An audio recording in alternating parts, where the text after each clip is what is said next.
Selamat pagi saudara-saudari. Ya, selamat pagi saudara-saudari yang terkasih. Sebelum kita mendengarkan firman Tuhan, mari kita berdoa terlebih dahulu. Bapa yang di surga, kiranya hati kami siap di dalam mendengarkan firman-Mu, karena firman-Mu adalah firman yang memberikan kehidupan, firman yang mengajar kami dan memberikan harapan di saat mungkin di dalam kehidupan kami sudah tertelan dengan keseharian yang membuat kami merasa nyaman di dalam kehidupan dosa kami, ataupun nyaman di dalam kebingungan kami akan hidup ini. Dan kiranya firman-Mu memberikan terang bagi hati kami, supaya kami boleh mengarahkan hati kami kepada Engkau saja Tuhan. Terima kasih Tuhan, pimpin hamba ini yang penuh kekurangan di dalam menyampaikan firman-Mu. Hanya di dalam nama Tuhan Yesus kami berdoa, amin. Oke, selamat pagi sekali lagi saya ucapkan kepada saudara-saudari sekalian. Hari ini firman kita saya beri judul The Heart Keeper ya, penjaga hati.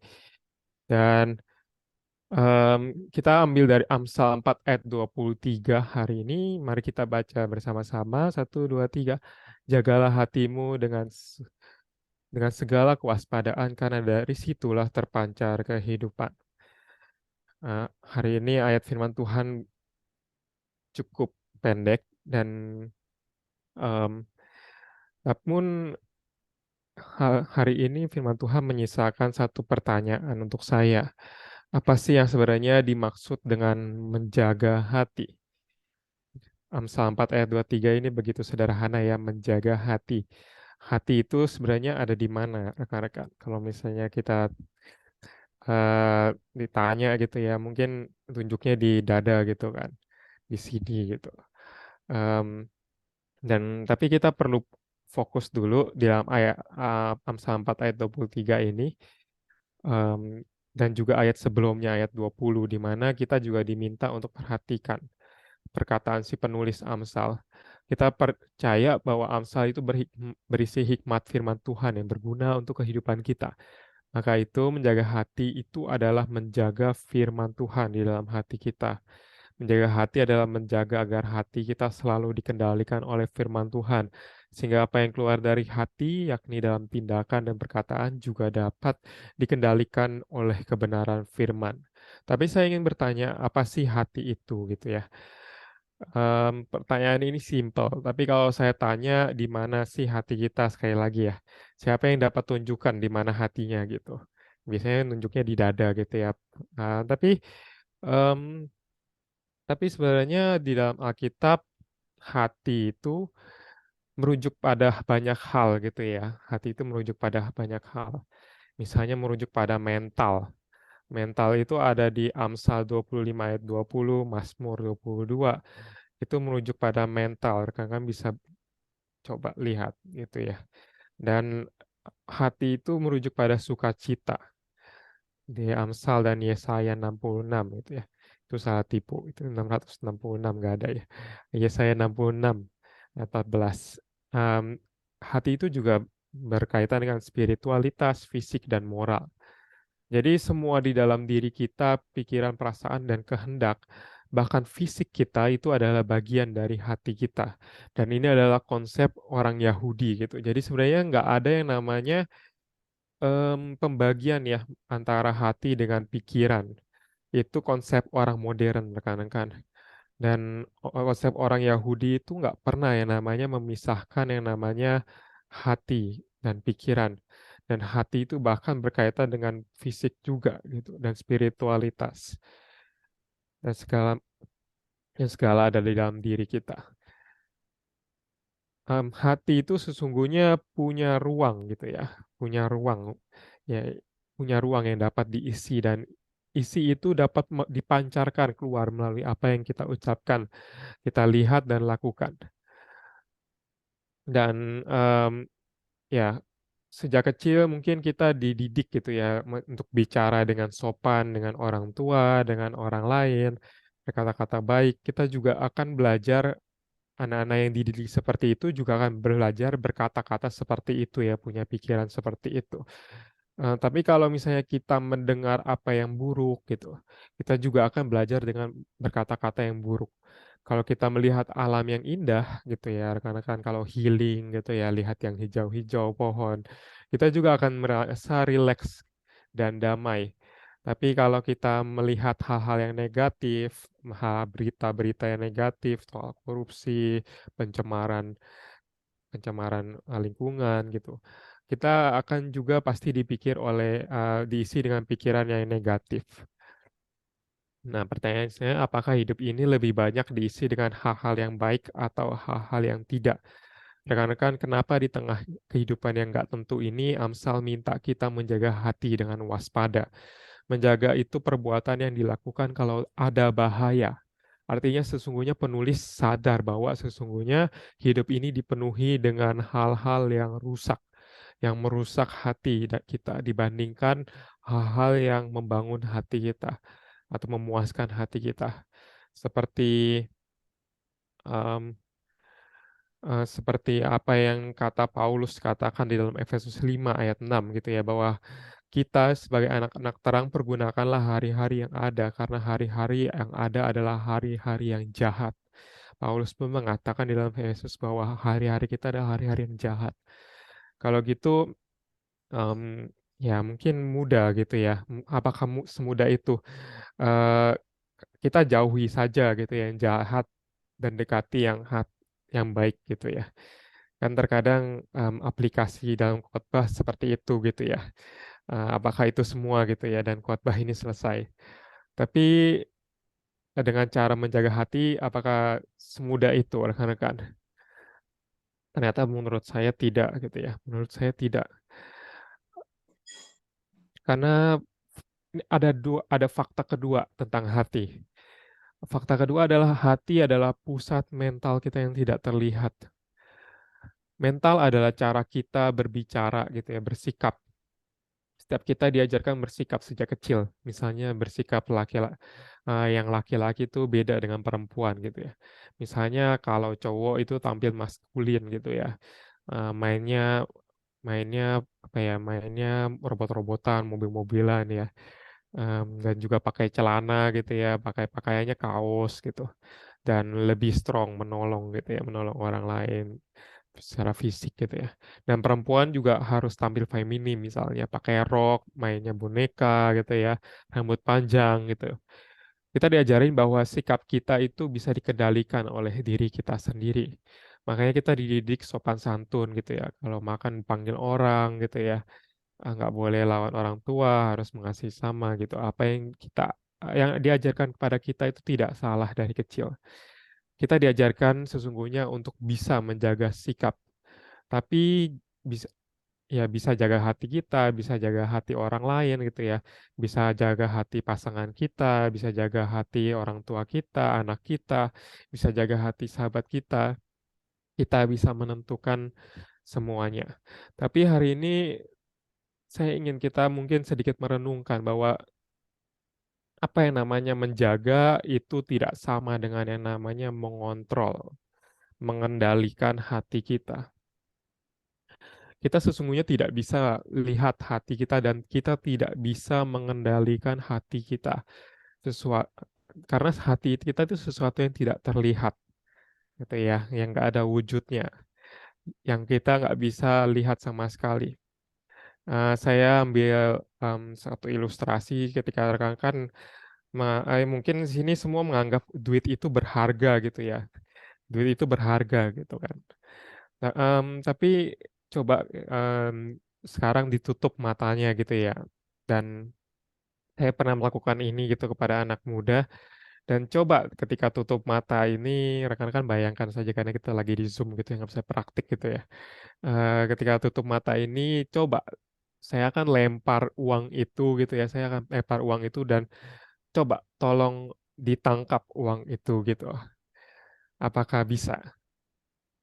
Dan saya coba lakukan ini satu anak muda dan di antara 3 kali kesempatan dia cuma berhasil sekali dan itu pun beruntung gitu ya. Dan saya yakin ketika kita hal ini mirip seperti bagaimana kita menjaga hati kita gitu ya, hati kita cuma satu kan. Eee Mungkin kita dalam satu waktu hidup bisa menjaga hati kita dekat merasa Tuhan, tapi lebih banyak dalam hidup kita, kita merasa, mmm, sulit menjaga hati kita. Kenapa? Karena mungkin kita merasa sakit hati, kita merasa sama orang lain, kita nggak bisa mengendalikan sekitar kita, dan kita lebih sering merasakan kecewa, kita merasa tersinggung atau merasa hal-hal yang negatif ya di dalam hati kita yang membuat kita tuh merasa nggak bisa menjaga hati kita mood-nya baik atau menjaga hati kita merasa, tenang atau merasa apapun gitu ya, merasa hal yang baik gitu.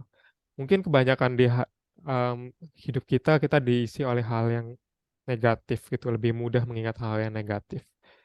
Lalu bagaimana sesungguhnya kita menjaga hati kita dengan kewaspadaan kalau kita nggak bisa sepenuhnya pegang kendali penuh hati kita?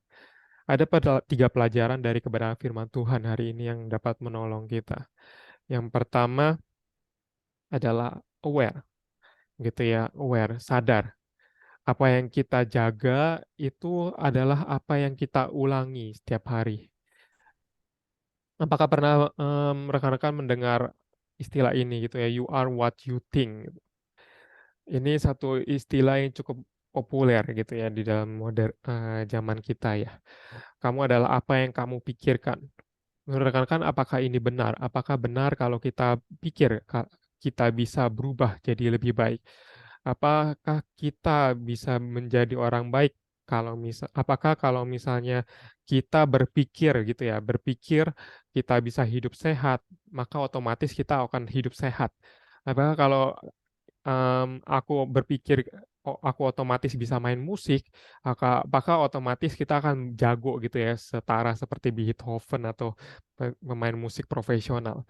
Asal kita berpikir rajin baca Alkitab, apakah itu menjamin kita pasti rajin baca Alkitab? Kita boleh-boleh saja menginginkan sesuatu ya dengan pikiran kita, itu sah-sah aja rekan-rekan.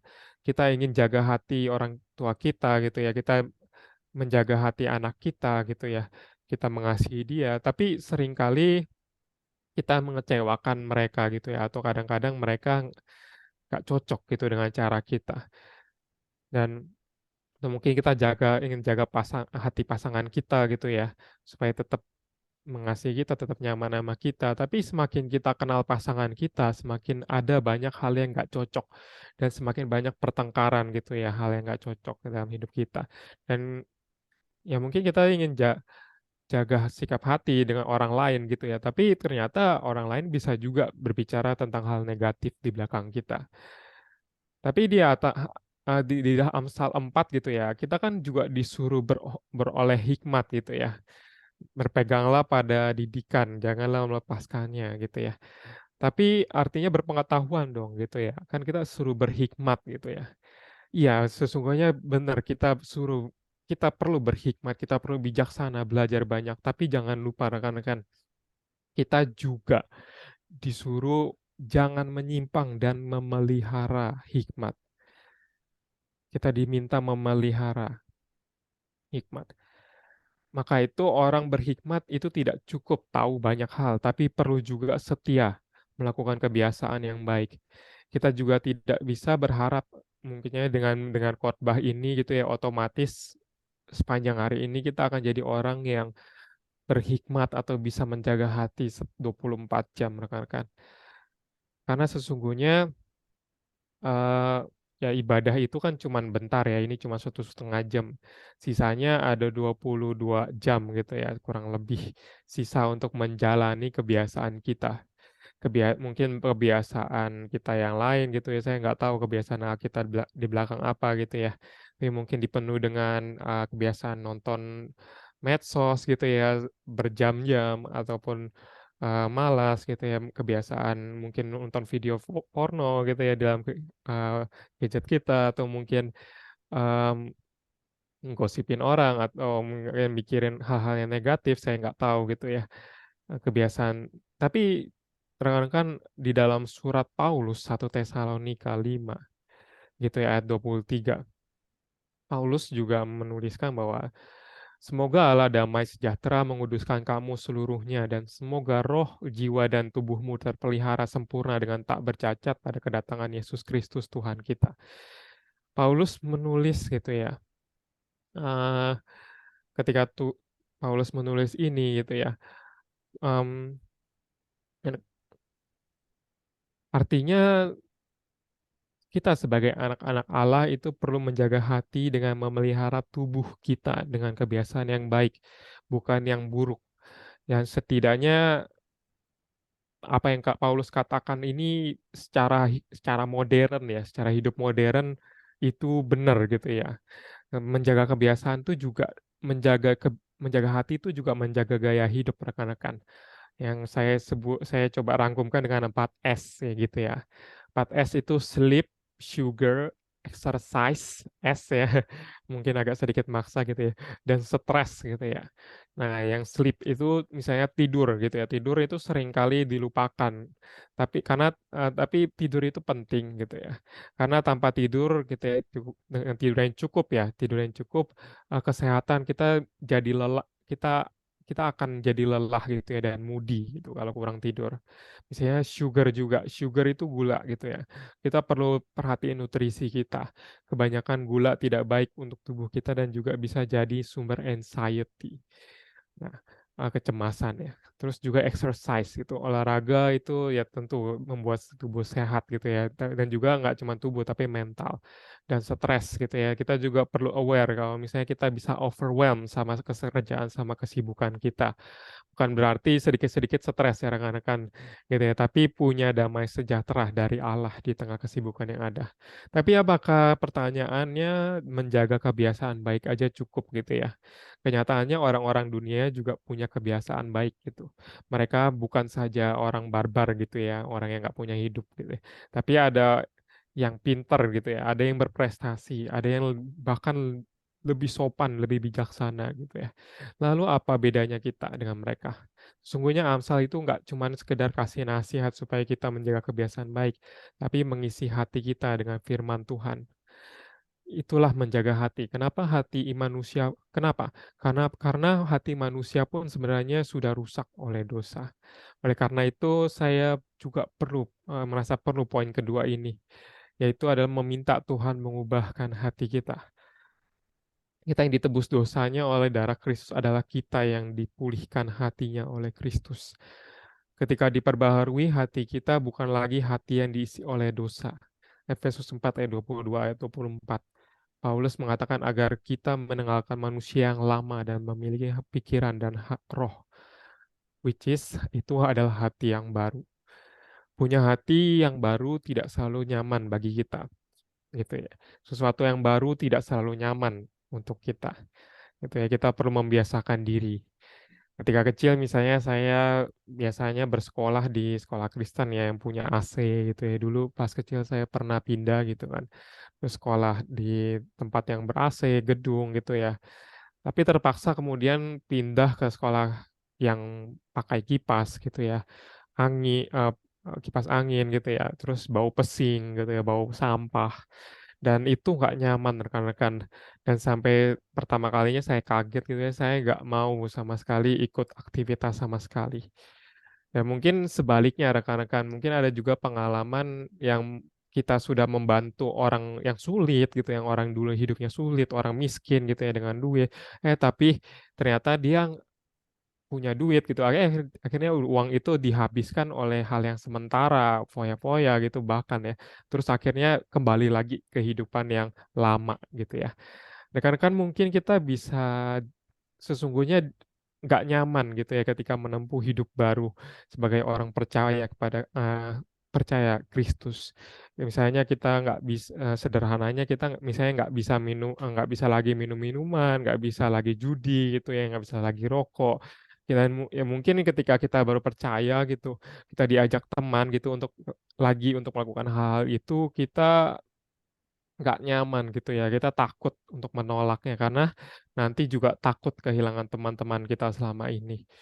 Mmm, dan mungkin saat ini kita belajar gitu ya untuk jujur, nggak di pekerjaan kita, dan itu mungkin nggak nyaman gitu, nggak mudah ketika kita menjalani hidup yang baru. Nah, mungkin kita langsung digosipin, "Ih, ini langsung sok suci, langsung ada apa nih?" Biasanya kan ini ya buruk gitu. Tapi kok sekarang lu hidupnya jujur gitu atau hidupnya baik gitu.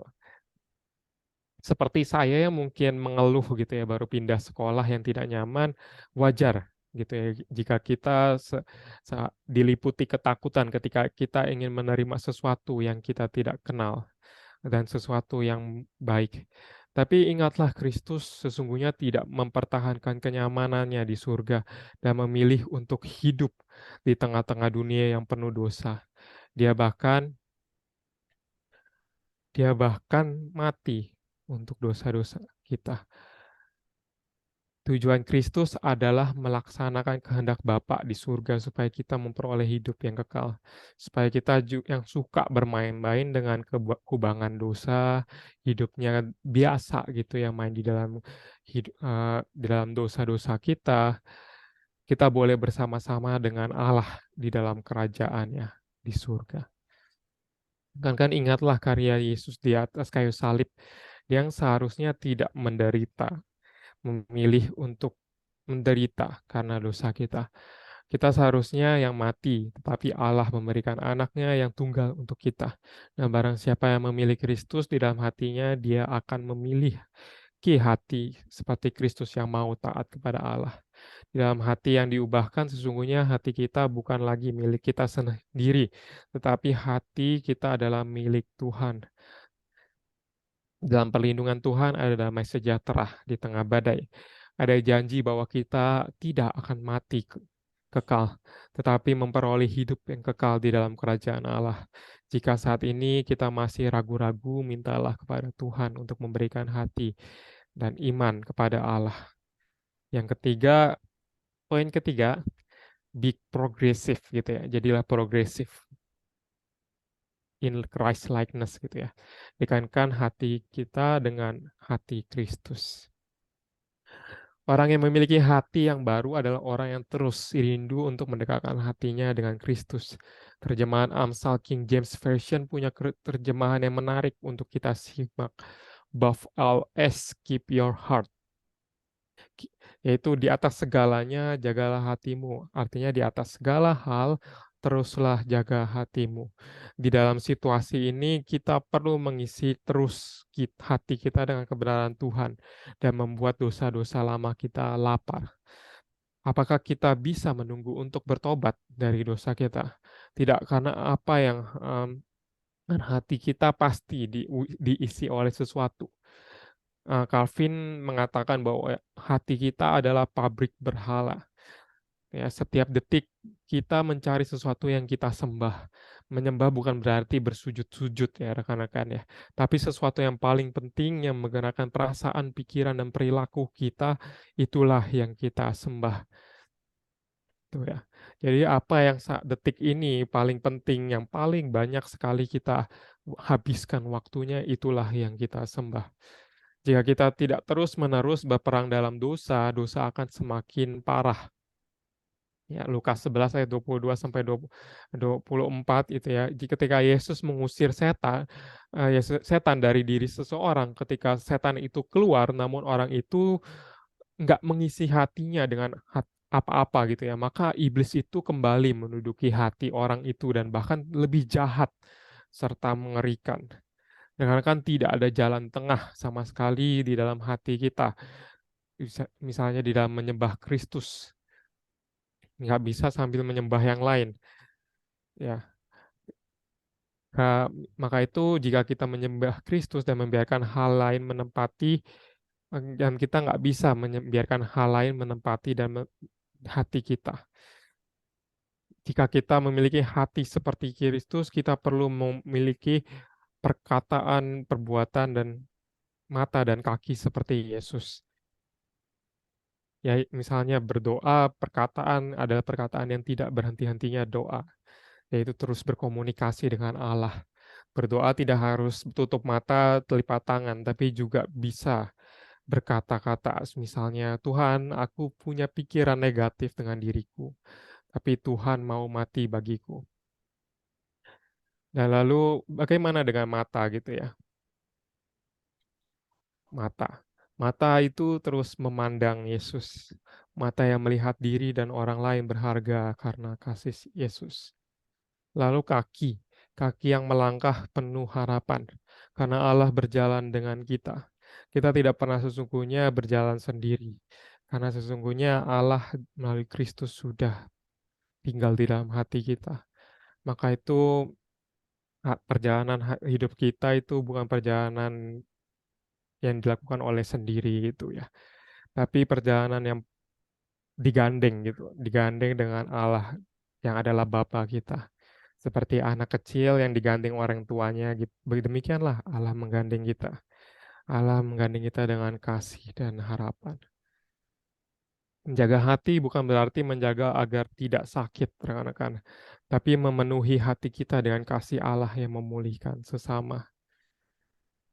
Sesungguhnya hati kita, ketika Amsal meminta kita menjaga hati, penjaga hati bukanlah kita sendiri, tapi sesungguhnya Kristuslah yang menjaga hati kita. Kenapa? Karena Kristus yang telah taat kepada Bapa dan melaluinya hati kita bukan milik kita sendiri lagi, tapi hati kita telah diserahkan kepada Allah. Maka itu maukah saat ini kita merespon, memberikan hati kita pada Allah? Kenyataannya mungkin Kristus adalah orang yang paling tidak bisa menjaga hatinya, rekan-rekan. Kenapa? Karena Kristus ditolak gitu ya. Kristus nggak bisa menjaga popularitas dan kesuksesannya di dunia. Dia sempat dielu-elukan. Tapi kan pada akhirnya dia harus menanggung cercaan. Dia harus mungkin sakit hati gitu ya di atas salib. Mungkin kenapa? Karena dia punya hak sakit hati. Siapa yang nggak pernah yang bisa yang bisa mengatakan dirinya kalau dia nggak dikata-katain, dia nggak dihina, dia nggak dihianati, nggak mungkin. Siapa yang bisa berkata-kata saya nggak akan sakit hati sama perlakuan orang itu. Itu munafik ya, rekan-rekan ya. Dan saya pikir Kristus punya hak untuk sakit hati gitu ya, punya pilihan untuk sakit hati kepada para muridnya dan pada orang-orang yang mengeluhkan dia. Tapi apakah Kristus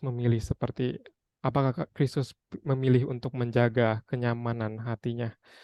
Enggak, rekan-rekan, Kristus memberikan dirinya untuk kita. Kristus taat kepada Bapa. Maka itu maukah kita melekatkan hati kita pada Kristus? Karena kan mungkin em, ya kiranya Roh Kudus memperbaharui hati kita supaya kita punya hati seperti Kristus. Karena Roh Kudus bekerja, dia akan meruntuhkan tembok-tembok dosa kita, tembok-tembok kebiasaan kita yang dahulu, dan mungkin perasaan-perasaan yang gak nyaman setelah bertahun-tahun kita menjadi orang Kristen. Tapi saat ini kiranya Kristus mengetuk hati kita untuk agar kita kembali pada perlindungan Allah yang sejati. Amin.